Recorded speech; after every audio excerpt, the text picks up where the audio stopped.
Selamat malam Miss Herlina dan rekan semua. Kami dari kelompok 2 pada hari ini izin untuk mempresentasikan review jurnal mengenai Asosiasi Tata Kelola Perusahaan Asia memproteksi perlombaan menuju kemerosotan di Bursa Efek Asia.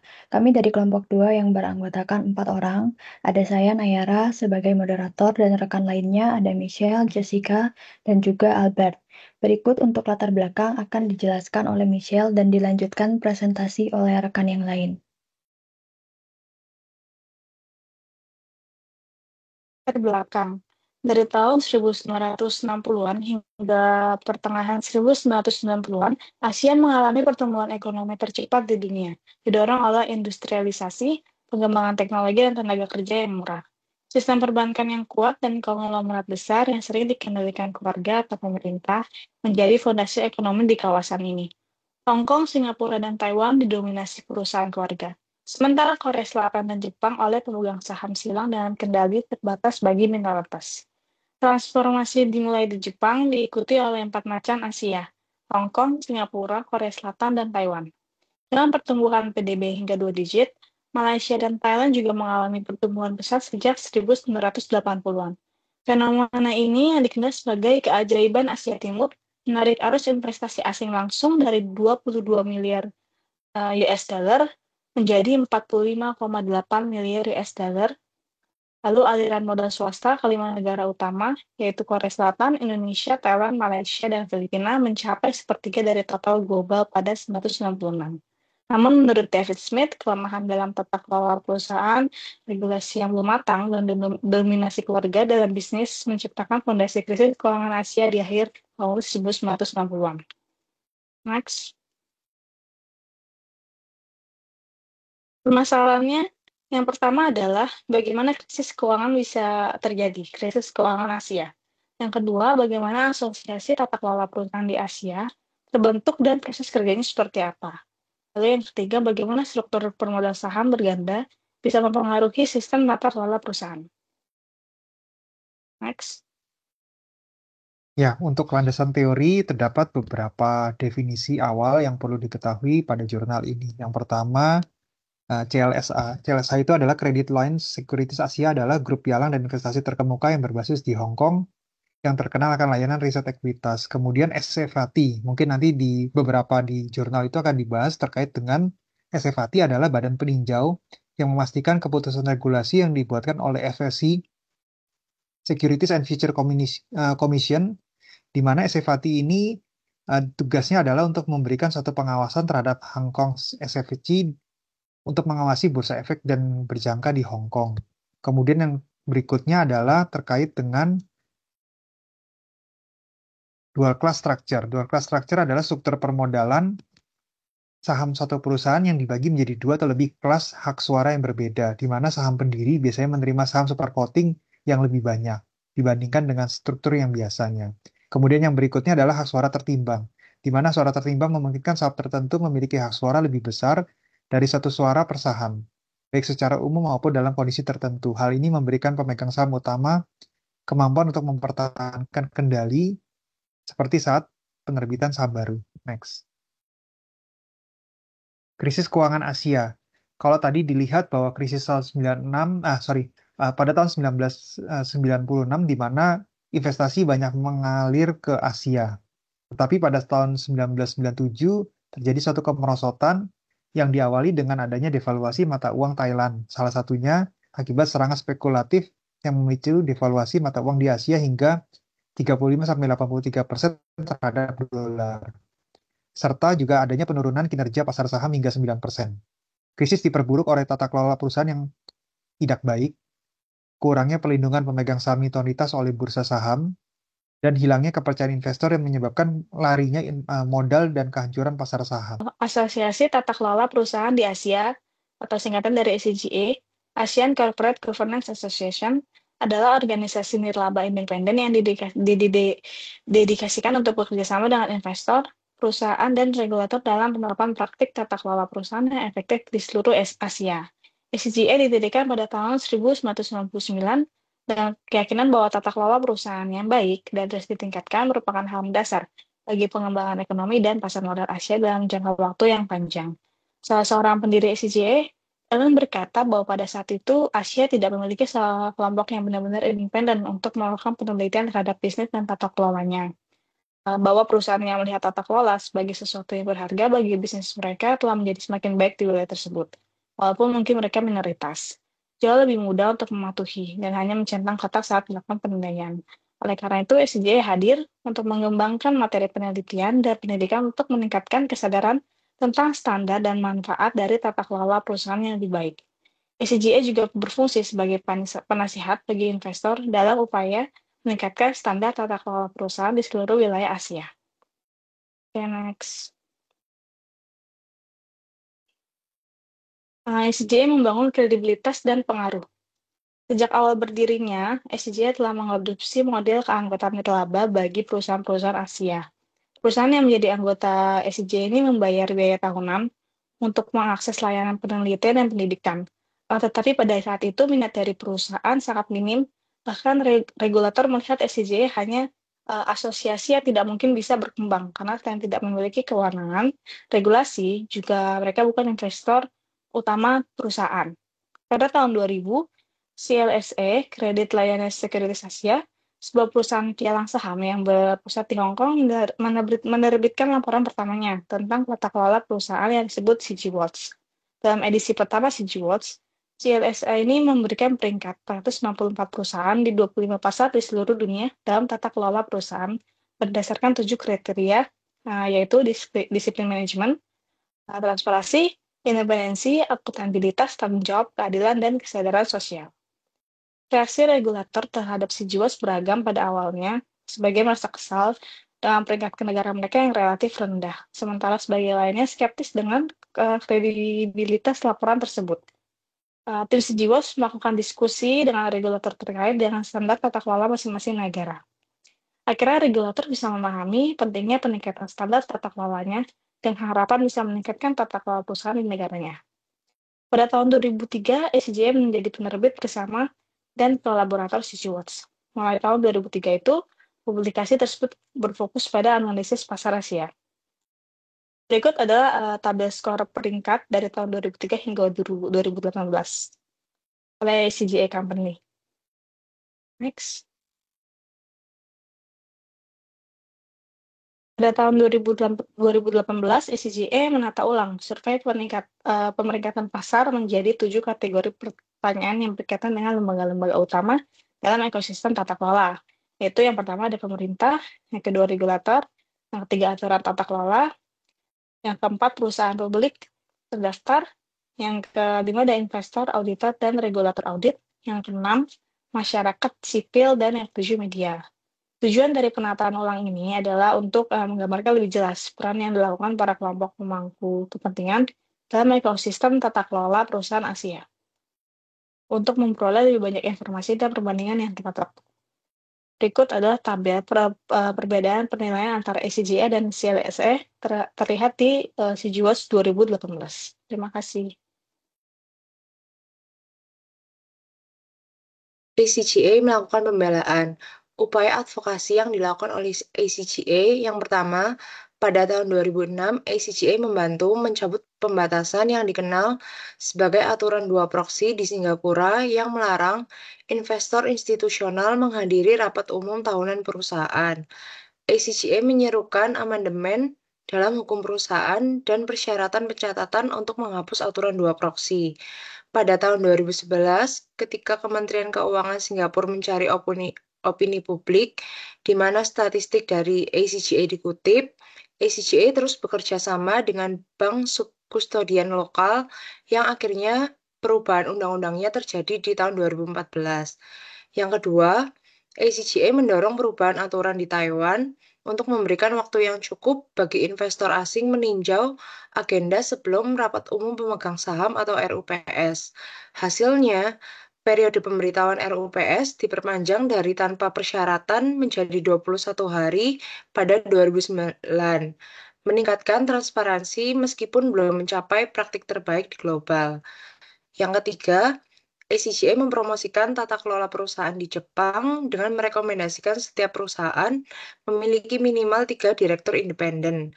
Hasil advokasi ini terlihat sejak 2009 ketika peraturan mengharuskan perusahaan menunjuk satu direktur independen meningkat menjadi 2 direktur pada 2015. Perubahan ini mendorong reformasi lebih lanjut dalam tata kelola perusahaan Jepang.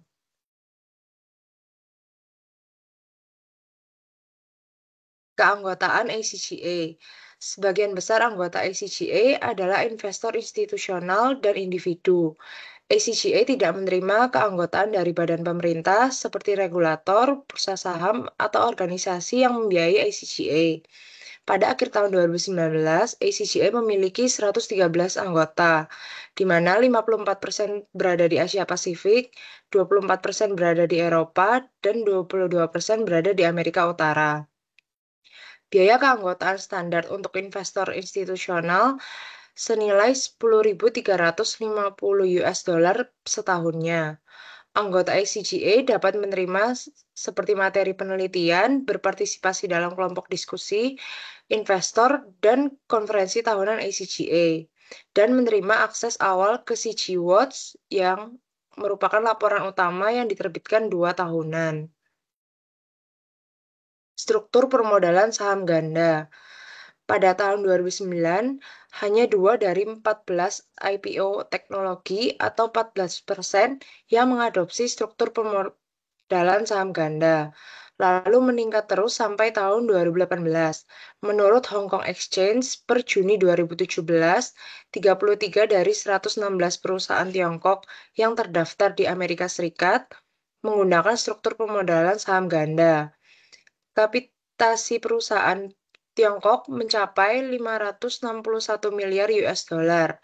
Mengingat Hong Kong menerapkan prinsip satu saham suatu suara, pada saat itu ada kendala saat Alibaba Group yang merupakan perusahaan Tiongkok ingin melakukan IPO di Hong Kong. Struktur tata kelola dengan selain Alibaba terdaftar di Hong Kong, tetapi juga bisa terdaftar di Bursa Efek New York. Struktur permodalan saham ganda ini menarik bagi para pemegang saham pendiri yang dapat mengendalikan hak keputusan di perusahaan dengan lebih mudah. Hak suara tertimbang. Pasar saham di Hong Kong beroperasi di bawah struktur regulasi 3 tingkat, dengan pemerintah kota diikuti oleh SFC dan Hong Kong Exchange. Pemerintah bertanggung jawab atas keseluruhan pembuatan kebijakan untuk pengembangan pasar dan menetapkan kerangka regulasi yang mengatur pasar. SFC adalah badan hukum independen yang bertanggung jawab untuk mengawasi, memantau, dan mengatur bursa saham yang dijalankan oleh Hong Kong Exchange. Entitas yang diperdagangkan secara publik di mana pemerintah kota memiliki 6% saham dan memiliki hak untuk menunjuk 6 dari 13 anggota di Dewan Direksi. Proses persetujuan pencatatan di bursa ditangani bersama oleh divisi pencatatannya dan komite pencatatan. SFC memiliki hak untuk mengajukan pertanyaan atau menolak aplikasi dengan menulis ke bursa saham yang merupakan titik kontak utama dengan pelaku pasar.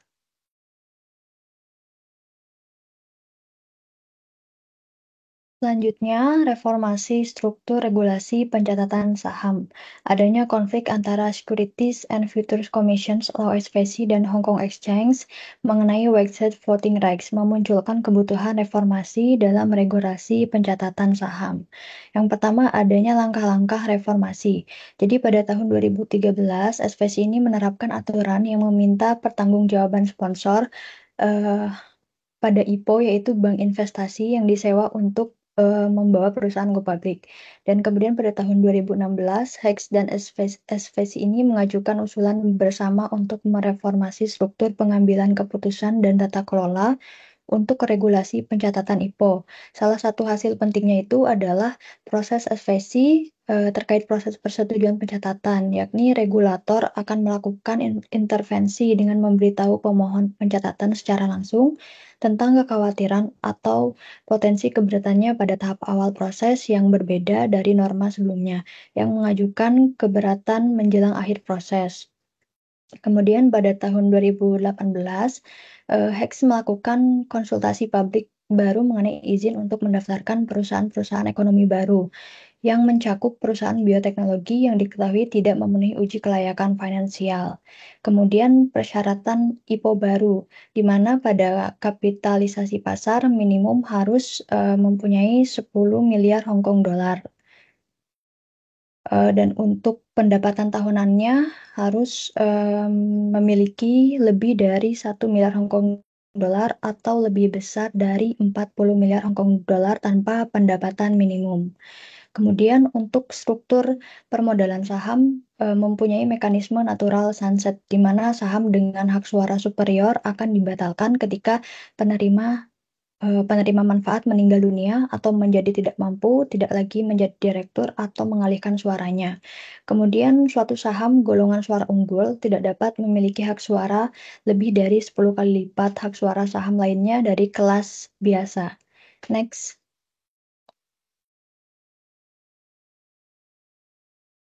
Berikut ilustrasi persetujuan pencatatan IPO di Hong Kong sebelum dan sesudah reformasi sebagai berikut. Yang pertama, untuk sebelum reformasi itu tidak adanya pengecekan awal secara mendetail terkait Form A1 yang diajukan oleh perusahaan oleh Komisi Sekuritas dan Berjangka atau SPC. Karena semuanya melalui bursa saham, jika ada yang tidak wajar, maka proses bisa dilanjutkan. Kemudian, sponsor lembaga keuangan atau bank investasi itu yang membantu perusahaan menavigasi proses IPO dan memberikan kredibilitas bagi investor baru. Diajukan oleh bursa saham dan perusahaan yang harus ikut. Kemudian yang ketiga, bursa langsung memberikan persetujuan walaupun SPC menemukan adanya indikasi. Setelah reformasi, yang pertama itu Komisi Sekuritas dan Berjangka atau SPC ini melakukan pengecekan formulir A1 yang diajukan oleh bursa saham. Jika ada yang tidak wajar, maka formulir A1 dikembalikan. Untuk yang kedua, sponsor diajukan di awal oleh perusahaan saat mengajukan formulir A1. Dan yang ketiga, bursa melakukan pengajuan kembali jika ditemukan indikasi perusahaan melanggar ketentuan sponsor sesuai aturan pencatatan pasar saham, persyaratan keuangan harga saham minimum, contohnya jumlah pemegang saham minimum, biaya pencatatan awal dan berkelanjutan, standar pencatatan berkelanjutan atau delisting. Next.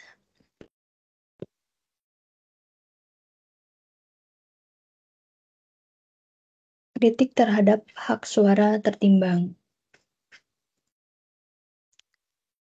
Di antara responden yang menyuarakan keberatan terhadap hak suara tertimbang adalah BlackRock.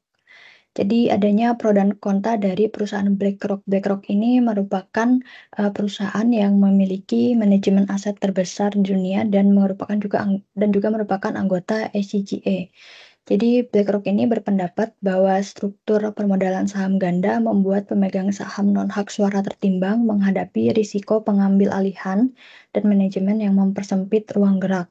Adanya skeptis di konflik kepentingan, di mana pengambil alihan terhadap Hong Kong Exchange untuk melindungi pemegang saham minoritas perusahaan karena adanya konflik kepentingan mengingat peran gandanya sebagai penyusun standar entitas komersial. Banyak yang nggak setuju struktur permodalan saham ganda diimplementasikan di Hong Kong. Perubahan sikap Hong Kong terhadap isu struktur permodalan saham berganda itu contohnya pada bagian kualifikasi. Kalau di bagian kualifikasi untuk yang Hong Kong Exchange itu adanya penerbit yang harus menjadi perusahaan yang inovatif. Sedangkan untuk Singapore Exchange itu penerbit baru yang bermaksud melakukan pencatatan IPO dapat mengadopsi struktur permodalan saham ganda. Kemudian pada bagian aturan pencatatan di Hong Kong Exchange itu adanya kapitalisasi pasar minimum yang diharapkan sebesar 10 miliar Hong Kong dolar.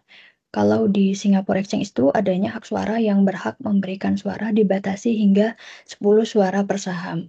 Yang terakhir itu pada perlindungan investor. Kalau di Hong Kong Exchange itu hak suaranya sahamnya tertimbang dibatasi hingga 10 kali saham biasa. Sedangkan untuk Singapore Exchange itu pembatasan penerbitan saham berganda setelah pencatatan IPO. Next.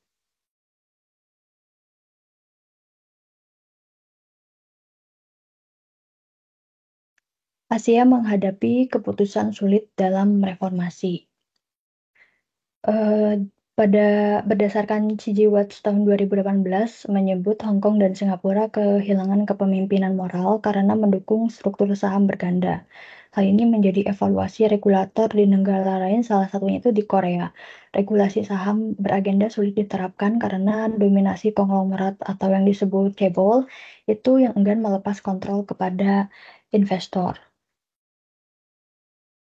Contohnya mungkin seperti kalau di Korea itu ada Samsung yang tidak mau membagi sahamnya kepada perusahaan lain atau hak suara sahamnya dibagi-bagi kepada pemegang saham lainnya karena bisa jadi hal tersebut merugikan Samsung. Next, dilanjutkan. Ya, untuk kesimpulan, terdapat 3 permasalahan utama pada jurnal ini. Yang pertama adalah krisis keuangan Asia. Salah satu solusi yang bisa dilakukan adalah memperbaiki tata kelola perusahaan dengan menunjuk direktur independen. Yang kemudian kedua, membatasi hak suara pemegang saham minoritas. Kemudian regulator melakukan verifikasi yang cukup ketat terhadap perusahaan-perusahaan yang akan melakukan penawaran saham perdana atau IPO dan mengontrol perusahaan pasca IPO. Kemudian yang kedua, efektivitas dari Asosiasi Tata Kelola Asia. Yang pertama adalah menerbitkan jurnal dan memperbanyak pendidikan atau training kepada para anggota SCGA di tiap negara. Kemudian berikutnya diskusi dengan regulator, salah satunya seperti kayak SFC, OJK, terkait dengan struktur saham berganda dan hak suara tertimbang. Kemudian yang berikutnya adalah membela anggota SCGA dalam permasalahan hukum atau regulator. Kemudian yang ketiga, struktur saham ganda, solusinya adalah membatasi hak suara pemegang saham mayoritas dan minoritas untuk melindungi investasi. Kemudian memberikan satu batasan terhadap pemegang saham mayoritas tetap terbuka terhadap kritik. Yang kemudian yang terakhir, pemegang saham minoritas tidak boleh merugikan perusahaan dengan tentunya adanya kontrol tata kelola yang baik untuk evaluasi. Ya, sekian, terima kasih.